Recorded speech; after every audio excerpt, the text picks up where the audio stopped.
Welcome everybody, this is Tim Watrous, President of Digital Advisors. And this is Kevin Gordon, President of Capital Advisors Group. We'd like to welcome you to our K-12 Politics and Tech video series.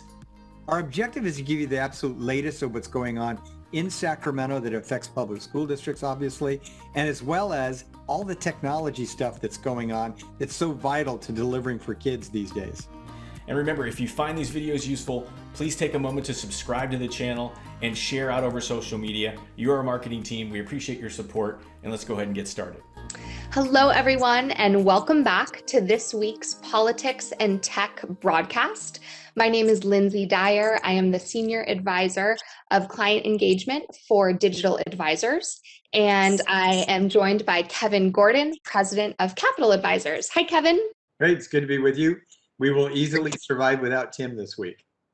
Yes, I hope so. I hope I can do him justice. Yeah. All right, digging right in, I know you have a lot of great updates to share. The first being an update on the $6.6 billion package for reopening and extended learning. Tell us about it. So the governor signed, the legislature passed on Thursday and the governor signed on Friday this $6.6 billion package. It's broken into two parts, and most all of our regular viewers are well aware of this because we've kept everybody updated. So there's the $2 billion reopening incentive, and we've been watching that because at the outset, I was not a big proponent of districts actually signing up for that, and mostly because I felt that the mandate that came with it for testing cadence was probably more expensive than the actual money you would get. But you know, in the different iterations and the back and forth between the legislature and the governor, and frankly, a lot of advocacy on the part of superintendents, principals, school board members around the state, this thing changed a lot for the better. And so now you don't have basically the mandate to go back to the bargaining table when maybe you've already worked something out with your labor partners. It keeps collective bargaining and when you will or won't talk at the local level where it belongs instead of sticking into state legislation. And you know, we're not deluded into thinking that you don't have an obligation to actually have those conversations. The question is that when there was a mandate that you had in ink, you know, a collective bargaining agreement or an MOU that had to be submitted and all this bureaucracy, it just complicated everything and particularly threatened the notion of potentially for those districts that had already reopened, whether or not you were going to have to go back to the table after you'd already reached an agreement. So all of that got cleared out. The other issue was this pretty vigorous testing cadence that was mandated before is not there. There is the testing cadence that's recommended by the California Department of Public Health that would be necessary only if an LEA did not have its plan, its school safety plan, and its reopening plan, those two things are together, adopted by March 31st, then you would be subject to that. But it looks to me like you're going to be okay. And again, it would only apply to those districts that were reopening in purple. We have two things that are going to shape that. One is that it's not required anymore as long as you've got that plan submitted. But the other thing that's going on, it's kind of the second bullet that I was going to talk about here, is that the governor this week has also modified the metric that determines when we move out of purple. And what he's done essentially is created a new metric that will accelerate all counties out of purple quicker because it's based on coupled with a program that he has to really focus on high needs populations across the state, particularly those that are, populations in poverty, our communities of color, people that we know that have been disproportionately impacted by COVID, of making sure that they're getting vaccines quicker. So he's committed 40% of the dosages that are going out to make sure that we're paying attention to those communities, accelerating that, and basically says that as soon as we get to the $2 million mark, 2 million dose mark in arms, that then you would be able to have this process where we go into a red color in counties based on a new metric that will go from, instead of 7 cases per 100,000, 10 cases per 100,000, which makes it easier, obviously, to transition out of purple. that it's complicated, but the bottom line is it's accelerating our path out of purple, which means that if you get into the red and orange and yellow, you have an obligation in order to qualify for this $2 billion, that share of the money, to actually be reopening more than just the TK through 2. TK through 2 is what you would be doing in purple. But once you get into a red color, the obligation under this legislation that the governor signed is that you're going to be doing TK all the way through 6th, and then one grade level at the middle school or high school level, just one grade level. And then you would be able to have the money, your share of the money of the $2 billion. And again, now under the sort of this new legislation, I think that money is going to go farther. I think a lot more LEAs are going to want to take that money. And then there's an issue about taking the money, which is that before it was something you had to apply for. Now it's actually going to get distributed to every single district based on your LCFF. So you're going to get that money. And then depending on whether or not you've done all the things you need to do to obviously reopen, it'll be in 2 payments. You get the first one in May, you'll get another one in August. They'll true up the amount of money that you would get in August, depending on what you did or didn't do. And if you don't do any of this and you decide to stay closed, and there are a couple of districts that have got a policy, they are not going to be reopening for the rest of the school year, then they wouldn't be playing in any of this money, and they know it. So, and again, part of this is driven by agreements with their labor partners that they've just chosen not to reopen. So, it's very few, but there are people that are in that category. So the second part of the 6.6, I know I'm going on and on here, is the $4.6 billion. And the 4.6 is going to be for extended learning and really addressing interventions for learning loss. And that pot of money turned out to be very positive as well. There are a number of different things that are enumerated in the legislation that you can be authorized to spend the money on, but it doesn't dictate. It's every LEA will submit its plan. A template will be put together by CDE that'll be out. I think it has to be issued within the first 21 days. You'll get that template, and it'll help you talk about what your plan is for that money. And it can be anything from offering summer session, which we don't think there'll be a lot of. Some people will opt for that. But I think also in concert with our labor partners, there's some reticence about, given the fact that we still don't know when and if all the immunizations will take place. Is it going to be in time to offer a summer program that makes teachers feel comfortable and staff feel comfortable coming back?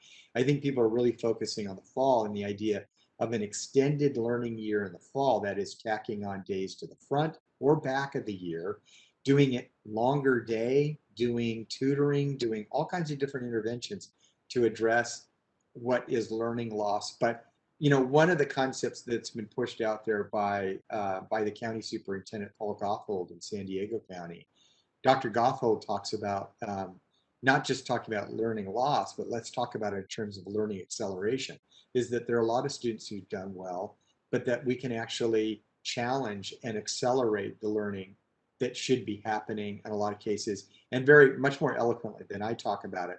He talks about this idea about accelerated learning. And not everybody is falling behind, and there are a lot of students that if you focus on, that you got to repeat a grade or do something like that, where it really draws people back, you're going to lose students. But if we talk about an accelerated learning plan, or accelerated strategy, there's some merit in that. So people ought to take that to heart. But anyways, really good news on that front. The state has acted, the legislature and the governor together, and we move forward, and we'll have more guidance as this whole thing unfolds. Kevin, thank you so much for that meaningful update. This is all very promising, and what a win for the state. So thanks very much for breaking that down for us. Yeah. I wanted to share an update on the FCC Emergency Broadband Benefit Program. This is something that we're hearing district leaders want to learn more about. This is also something that Tim has mentioned on previous broadcasts. So what I'm going to do is just share a recap of the benefit program and then any meaningful updates that we have. So this is a program benefit through the FCC, and it's meant to serve households who have trouble paying for internet service during the pandemic. So this program aims to provide a discount to internet service for qualifying households. And that discount is up to $50 per month. and up to $75 for households on tribal land. It also provides a device discount, one per household, to purchase a device like a laptop, a desktop, or a tablet. And the benefit is limited, as I said, to one monthly service discount and one device discount per household. Households that are currently receiving the free and reduced lunch benefit or the school breakfast benefit will be eligible for this benefit as well. While the program has been authorized by the FCC, the start date has not yet been established, and they are working very quickly to make it available to households as quickly as they can. They're currently coordinating with service providers who can deliver qualifying broadband and or devices to these qualifying households. So as we get more information, we'll definitely be providing that. Well, and Lindsay, the thing that's significant about this, and this is clearly an effort that's advanced under the new administration, and again, not to be partisan at all, but under the leadership of the acting chair Rosenwurzel, they are trying to blow past a tradition there at the FCC that everything is tethered to the school site. That there's always been these longstanding arguments that the former leadership of the FCC just couldn't break loose of, and they cited legal cases and other kinds of impediments, but they just never went there. And so this is really kind of an exciting thing, which it says, look, we are actually going to use FCC resources to pay for devices that are at home and that are connecting kids, so that it's paying for the connectivity and it's connecting the devices. We know that through all the different pots of money that we have gotten so far and the stuff that's on its way, and we'll talk about that a little bit later, a little bit bigger developments on the Biden plan, but that the goal is to make sure we have multiple pathways of dollars that are going to help pay for this. So one of the things that in isolation can be disappointing is when it says one device and one connectivity kind of subscription thing per household. But when you combine it with the other resources that we're all doing, that's meaningful help from the FCC. So that's really promising. Really appreciate that information, Lindsay. Thank you, Kevin, and thanks so much for sharing that insight. Could you tell us a little bit more about the American Rescue Plan as it's moving through the Senate, what people should be thinking about? Yeah, so this is another major development, and we expect actually high likelihood this thing's all going to get passed this weekend by the U.S. Senate. Obviously, they got a whole lot of procedural hurdles to get through. And what I mean by procedural is that there's no doubt it will pass. It's just that they've got processes in place to ensure a minority voice, which the Senate Republicans will definitely be heard this weekend. But it will not be determinative of the outcome because the votes are going to be there. So on a 51-50 vote on Friday, or it's Thursday, the vice president exercised her first role as a tiebreaker with this amazingly split Congress that we have in U.S. Senate to actually give the indication that the version of the bill that will be debated and then passed, so there's no more, no likely amendments, we don't think. It could be a couple, but I know there's one amendment that has to do with some of the private schools. But for the most part, the language that we see in the bill that the Senate cleared the way for the final vote is set. And we know that the overall dollar amount, the $1.9 trillion package, is not likely to change at all. So we're expecting that to be kind of a test vote to be indicative of what we'll see this weekend out of the U.S. Senate after a long, many hours debate that will go up. So there were a couple of changes from the House version of the bill. $2.75 billion prioritized for private schools to go out the way they did in the last ESSER II allocation. And the only reason why I mention that, because most of you don't particularly care about it, but the reason why it was significant is because whenever we've rolled money out through Title I, you as LEAs have had an obligation to share some of that money based on the number of kids in poverty with private schools in your district. That's a burden that you guys have to administer. And when we did ESSER #2, they took that off of you and they ran the money through the state through a program called EANS, E-E-A-N-S.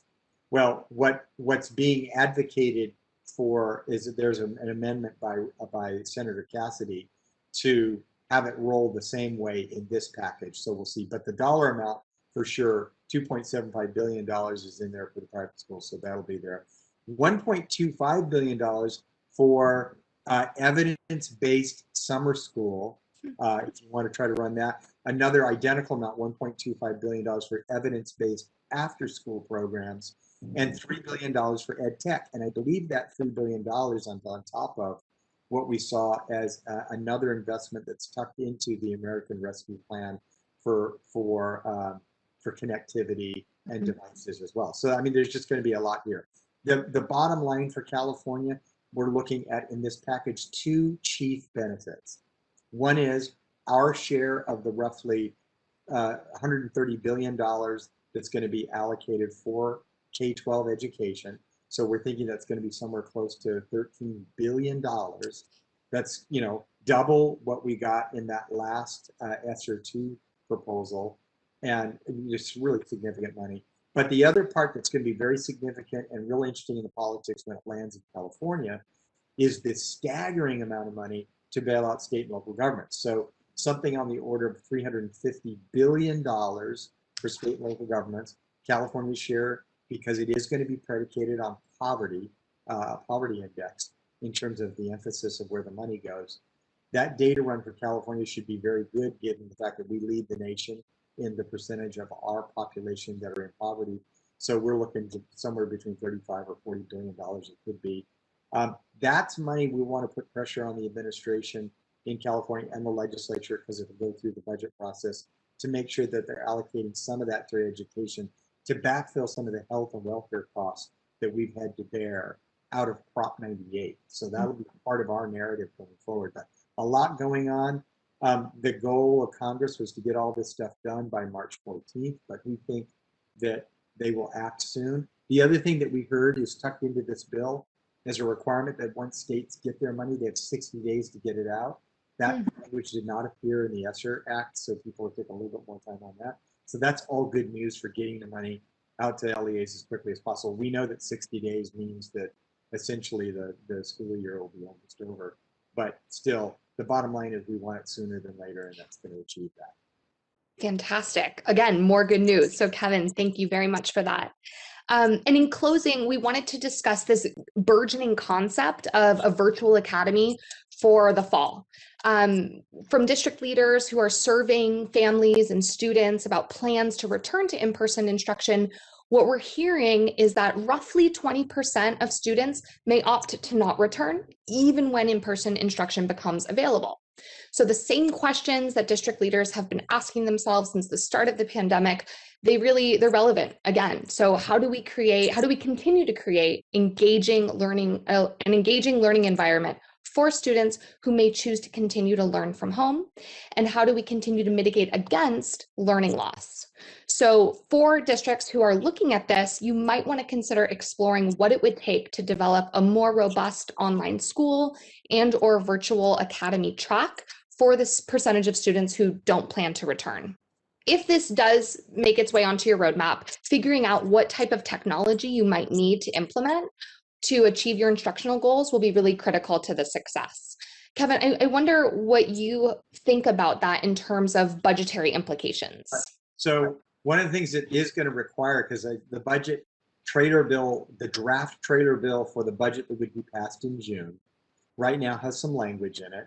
Department of Finance, who are sort of budget writers over all this stuff, have said, look, we're really open to the approach we're taking right now, but the assumption is that it's an ADA funded model. That means in-person instruction. You know, the only thing that we've obviously become used to in public schools across the state that would deviate from that is independent study type of a program. But that, you know, we do need to envision that we don't go backward, but we continue going forward in terms of leveraging technology. And while definitely distance learning has gotten a lot of knocks, and people say that, you know, that nothing beats in person, and I totally understand that, a dialogue, that we are offering some pretty innovative stuff to kids, that we're learning is reaching kids in new and different ways that's positive. So the idea of this virtual academy idea, I think, is something that we're going to have to actually try to get policymakers to embrace, because again, the way we've done the budget year over year, over and over and over, is not to anticipate this kind of innovation. And given what's happened with COVID, it's, do we need to have something different necessarily than maybe what we do with independent study that that allows us to actually pay for an academy type of approach, for a distanced approach, maybe a blended approach for some students. And I think we're just going to have that conversation. We're not going to avoid it. But the trends you're talking about are things that people do need to pay attention to. And I imagine that a lot of districts that done distance learning and feel really proud about what they put together is obviously a really important building block to being successful with a virtual academy. But there are nuances. And so as we sort of, learn more about this and share resources and maybe some links in the future, not on this broadcast, we'll try to bring some of those forward to everybody so you can see some of the ideas that are being discussed. We're going to keep working on it at Capital Advisors with the legislature as we try to put this budget together for next year on making sure that they're accommodating the fact that there are going to be different approaches. We want to make sure that our public schools are serving every kid that we can serve by whatever methodology in an effective way. And this may end up being part of that sort of recipe. Great. Well, Kevin, thank you so much for those final thoughts. And we will be back next week with Tim Watrous joining in. Great. Thanks a lot, Lindsay. Thanks so much, Kevin. Yeah. So thanks again for joining us for another week of this broadcast. And I just want to take a moment to remind you, if you haven't already, please subscribe to our channel and share this out over social media. Again, you're our marketing team. I'll also finish by saying, if you have some questions, please send them our way. We'd be happy to address them on a future broadcast. So with that, thanks everybody, and we'll talk soon.